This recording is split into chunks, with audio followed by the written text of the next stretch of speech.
Hi everyone, I am the founder of the Grey Blind Owl. Today we will talk about the pointers, which is the key point of the C programming language. This topic is known to many C learners as the most difficult topic to understand. I think this is because we are trying to get concrete data directly with pointers. First of all, it should be known that pointers do not mean anything by themselves. In other words, our main purpose of learning the pointers is to enable us to understand the topics we will see in the future and to use them easily. In programming languages, every data we give to keep in mind is addressed in the computer.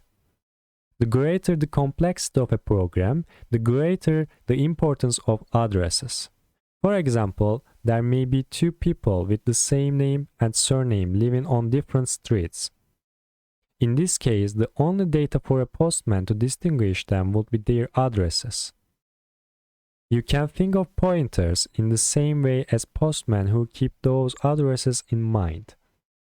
Postmen also have their own addresses, and they keep other people's addresses in their minds when they go home. Pointers do the same job postmen do in C programming language. Thanks to these small and complex looking friends, data can be sent to different functions from our main function, retrieved from other functions, and intra-program communication can be realized in many different ways. Since we will be meeting with pointers frequently, I just want you to carefully study the basic working principle of pointers in this lecture. I will try to simplify them as much as I can. We include our library, include stdio.h. We create our main function, integer, main, the brackets, and the curly brackets. Now, execute, compile, and run. Here, our program. This is how a pointer is defined. Data type, a star, the pointer name, and semicolon. Char, star, pointer, and semicolon. Here, char, our variable type, and star, pointer, our variable name, and semicolon. We defined a pointer here. We create a char variable to see the address mechanism. Char, letter, and letter is equal to the capital A and semicolon. As I said above, each pointer has its own address. We can see these addresses in two different ways. If we want the number, we want to see the address to be expressed in hexadecimal number system, we have to use the person sign P and ampersand. Here, printf, address of the pointer, the person sign P, address of pointer, and semicolon. Here, the person sign P and address of pointer. Okay, address of the pointer is equal to this address 62FE10. This is our address of the pointer. Okay, this is our address of the pointer.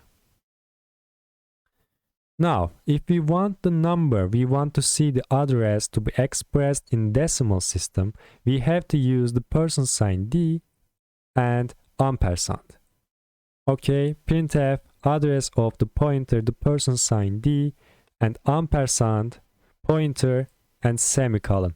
As you can see, this is our address. They are the same address, but this is in hexadecimal system and this is in decimal system. Okay, although the decimal number system seems to be more understandable for humans, the hexadecimal system is much more common as a form of expression in computers. Let's see again the value we placed in our variable. Printf the value is stored in the letter, the person sign C, and letter semicolon. We are here. The value is stored in the letter A. We put A in the letter. Now let's print the address of our ordinary variable that we have defined to the screen in hexadecimal system. Printf address of the letter, the person sign P for the hexadecimal system, and address of letter semicolon. Now here address of the letter is equal to 62FE0F. They are different, as you can see. This is our letter address, and this is our pointer's address. Okay, this is where things get mixed up, so you have to be careful here. We put the address of our variable inside our pointer. Going through our example, we give the postman an address. Pointer is equal to ampersand address of letter and semicolon. We put the address of our variable inside our pointer. Okay, we put the address of our variable inside our pointer. Now we print the value of our pointer to the screen, so this will be the address in our postman's mind. Printf the value of the pointer, the person sign P, and pointer, not address of. Okay, we want to see the value of our pointer, so we don't use ampersand sign here. Okay, the person sign P and pointer, semicolon. Now address of the letter, the value of the pointer is equal to 62FE0F. Now as you can see, this is our address of the letter. They are the same address, but this is an address, this is an address, this is an value, this is a value. Okay, this is value of the pointer, but this is the address of the letter. This is the value of the pointer, and this is the address of the letter. Okay, if we want to access the value in our variable via pointer, we use the correct data type and the star sign in this way. We call this data the dereferenced value. With this method, we learn what is in the package that will go to the address via the postman. You can think like that. Printf the referenced value of the pointer, the person sign C, star, pointer, and semicolon. Now, as you can see, the referenced value of the pointer is equal to A. This was the basic mechanism of pointers.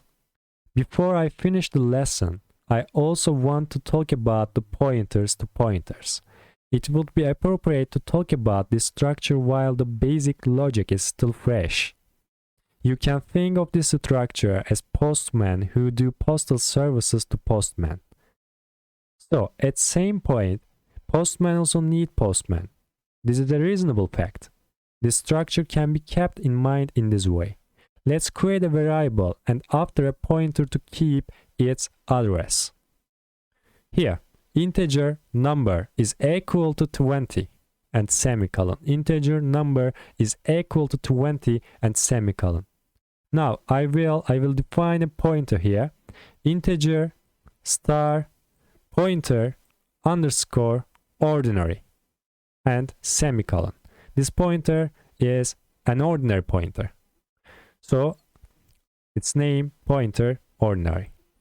Now we create a pointer to key pointers address. So pointer to pointer, data type, star star, double star, pointer underscore name and semicolon, integer, double star, pointer underscore to pointer and semicolon. As you can see, our pointer to pointer, integer, double star, pointer underscore to underscore pointer and semicolon. Firstly, we put the address of our variable inside our ordinary pointer. Pointer underscore ordinary is equal to address of number and semicolon. Secondly, we put the address of our ordinary pointer inside our pointer to pointer. Pointer to pointer is equal to address of pointer ordinary and semicolon. Finally, we print the dereferenced value on the screen with 3 different ways. Now, printf number variable the person sign D number. Here, number variable 20. Okay, this is classical method. This is the classical method. Now, number pointer, the person sign D. So, star pointer ordinary. Star pointer ordinary. We use the pointer to access to our value. As you can see, number pointer is equal to 20 again. Okay. Number pointer to pointer, the person sign D. So we use the pointer to pointer. So we access the pointer firstly. After that, we access the number. Okay, so star and star. Dereferenced, and dereferenced. Pointer to pointer and semicolon. As you can see, number pointer to pointer 20. Okay, we finish our program here. Return 0. That is it for this week. This week we examined the basic working principle of pointers. Next week we will learn how to access elements of arrays and matrices via pointers. Thanks for all your effort and patience. See you following lecture. Stay tuned.